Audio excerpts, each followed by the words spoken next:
हम अक्सर भोले बाबा की पुत्रों की बात करते हैं तो उनके दो पुत्रों के नाम हमारे सामने आते हैं। एक तो विघ्नहर्ता गणेश और दूसरे कार्तिकेय। बहुत से लोग ये नहीं जानते कि शिव जी के दो पुत्र नहीं अपितु 9 पुत्र हैं। जी हाँ, 9 पुत्र हैं हमारे भोले बाबा के। तो ये आज की वीडियो बहुत ही रहस्यमयी और रोमांचक होने वाली है। मेरा आप सभी से अनुरोध है कि वीडियो को अधूरा न छोड़ें, अंत तक अवश्य देखें। हमारे शास्त्रों में भी लिखा है कि भोले बाबा के सभी पुत्रों की कथा सुनने से वो व्यक्ति पुत्र से वंचित नहीं रहता, उसे पुत्र प्राप्ति अवश्य होती है।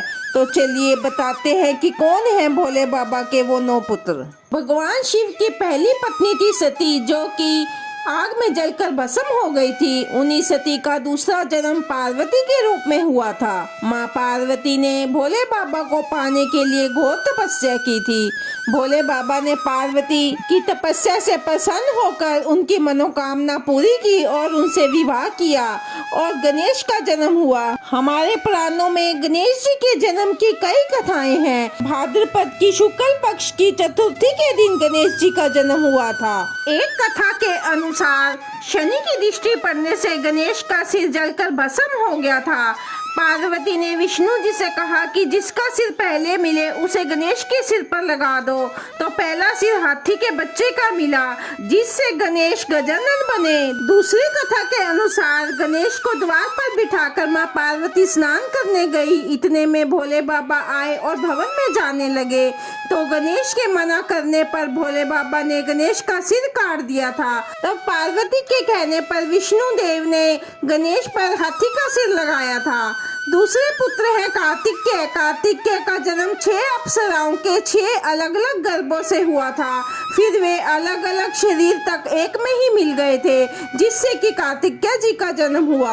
शिव के तीसरे पुत्र का नाम है सुकेश। माना जाता है सालकंठका नामक एक स्त्री थी, वह एक वैश्या थी। जब उसके पुत्र जन्मा तो उसे लवारिस छोड़ दिया। पुराणों के अनुसार एक बार भगवान शिव और माँ पार्वती भ्रमण के लिए निकले। माँ पार्वती की नजर उस बच्चे पर पड़ी। माँ पार्वती की ममता उस बच्चे पर आ गई। पार्वती के कहने पर शिवजी ने उस बच्चे को अपना पुत्र मान लिया और उसका नाम सुकेश रखा। भोले बाबा के चौथे पुत्र की बात करें तो उसका नाम था जलंधर। पुराणों के अनुसार जलंधर शिव का ही अंश था, परंतु उसे नहीं पता था। जलंधर बहुत ही शक्तिशाली था। इंद्र को पराजित कर वह तीनों लोकों का स्वामी बन बैठा था। कहते हैं यमराज भी उससे डरता था। जलंधर ने अपनी शक्ति और ताकत के अहंकार में माँ पार्वती पर ही अपनी कुदृष्टि डाल दी थी और सभी असुरों को इकट्ठा करके कैलाश पर चला गया और देवी पार्वती को अपनी पत्नी बनाने की कोशिश करने लगा। इससे देवी पार्वती बहुत क्रोधित हो गई। तब महादेव को जलंधर से युद्ध करना पड़ा। हमारे भोले बाबा का 5वां पुत्र था अयप्पा।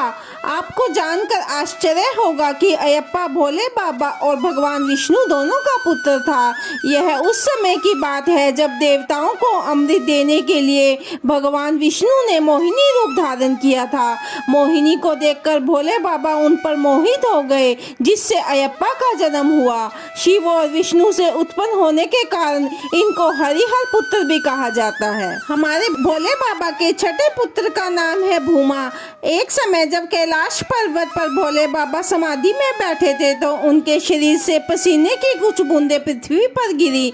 पसीनों की इन बूंदों से एक बालक का जन्म हुआ, जिसकी 4 भुजाएं थी और वह लाल रंग का था। इस पुत्र का पालन पोषण पृथ्वी माता ने किया था, इस कारण इसका नाम भौमा कहलाया। आगे चलकर इसका नाम मंगल देव रखा गया, जिसको मंगल ग्रह का स्वामी बनाया गया। भोले बाबा के 7वें पुत्र का नाम था अंधक। एक बार भोले बाबा मंदरा पर्वत पर ध्यान में थे, तब माँ पार्वती ने पीछे से आकर उनकी आंखें बंद कर दी, जिससे कि पूरा ब्रह्मांड अंधकार में डूब गया। भगवान शिव ने तीसरी आंख खोली, जिससे कि भयंकर अग्नि निकल रही थी। उस अग्नि के ताप से माँ पार्वती के हाथों में पसीना निकला और वह पसीना जमीन पर गिर गया, जिससे कि एक भयानक दिखने वाला पुत्र पैदा हुआ, जिसका नाम था अंधक और वो अंधा था। वास्तु पुरुष वास्तु पुरुष को भी भोले बाबा के पसीने से उत्पन्न हुआ माना जाता है। ब्रह्मा जी के कहने पर देवताओं ने उन्हें औंधे मुंह गिरा दिया था। तब से इनके शरीर के अंगों की दिशा के अनुसार इनकी पूजा का विधान है।